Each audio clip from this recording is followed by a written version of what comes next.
Hi everybody, Jaylene here. This is week number 10, assignment 10. Sorry if it's a little dark in here, but this is the only time I could find to do my homework is once all my family is in bed and all my children are asleep. Okay, anyway, so we had a whole bunch of games we were supposed to go over this weekend when we were supposed to ask, are these rules intuitive and why, and how do the audio and visual support gameplay? Well, to start with, we have Super Time Force.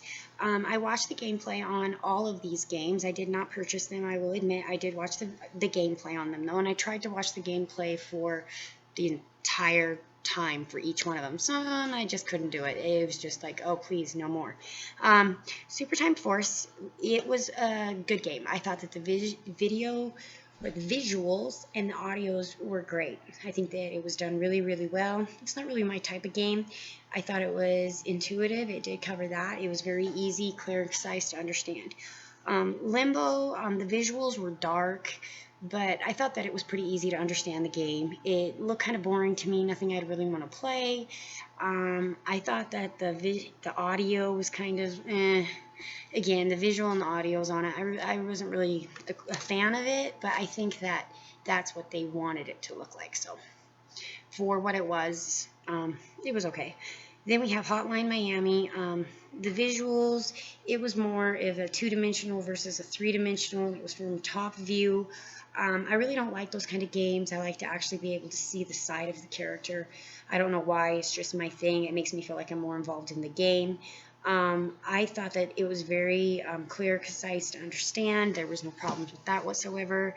I thought it was very violent, and it was not a game I would ever play or let my children play. Mirror Moon, it was not for me. I thought that it was not easy to understand at all. I didn't like the fuzzy noise every time that you'd go to move the gun or whatever. I thought that was very, very boring. It had very old school graphics. It reminded me of the old Atari game graphics. Needless to say, I did not like it. 140, again, that one's kind of more the old school. It looked more like the Atari games and stuff. With the visuals weren't so great. I don't really like the visuals on it. I don't know if they were intending on making the game like that on purpose or what they were doing, but it would be one I would never want to purchase. I would never want to play, but I do understand the concept that they were going for and all that happy stuff. When we come to Audio Surf, I thought it was kind of like Guitar Hero. So out of all of them, I would have to say Audio Surf would be one that I would actually want to purchase and that I would actually play. I thought that it had good audio, good visuals. The only thing that I didn't understand was actually how to play the game. I didn't think that that was real clear how you were supposed to play the game, but if you bought the game, I'm sure you'd get instructions, whether it be hard copy, whether it be, online instructions, whatever. So I didn't really think it was, intuitive, but, kind of depends. Now, we were supposed to compare this to assignment number 6. We were supposed to compare these games. So in assignment number 6, we have Half Minute Hero, Anti-Chamber, Potato Man Seeks the Trough. Okay, so Half Minute Hero, it kind of reminded me of the old school Super Mario Brothers back in the 80s, the good game. There's nothing that can quite compare to an original Super Mario Brothers or any of the Mario Brother games. I thought that Half Minute Hero, that it looked visually like the Mario games. I really enjoyed it. I thought it was very easy to understand, and it is a game that I would definitely play. And yeah, I liked it. Anti-Chamber, it reminded me of a really old school PC game.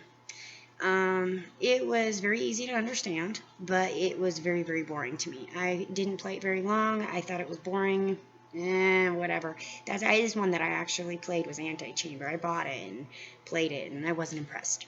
Potato Man Seeks the Truth. It looks like an old Atari game. It looks like a bunch of little squares slapped into a blob. I thought that the audio was annoying. I thought that the visuals were annoying. They were hard on the eyes. But I did think it was intuitive. I think that it was very easy to understand what the goal of the game was. It just was boring. Okay, well, the next part of our assignment is the Magic Circle. I think that most of the games we play today actually do follow the Magic Circle. I'm going to go back. Here I go, being redundant, back to the Lego games. Honestly, they're the least violent games I can find that my kids actually like and that I approve of. So my kids have tons of them. I think that they all follow the magic circle. I think that they any of the Lego games, because you progress in the game. You don't just start out with having all these men. You have to do missions. You have to do this. You have to do that. You've got a narrator that leads you through if you get lost. You build in the game. You anticipate in the game. You wonder how the game's going to end.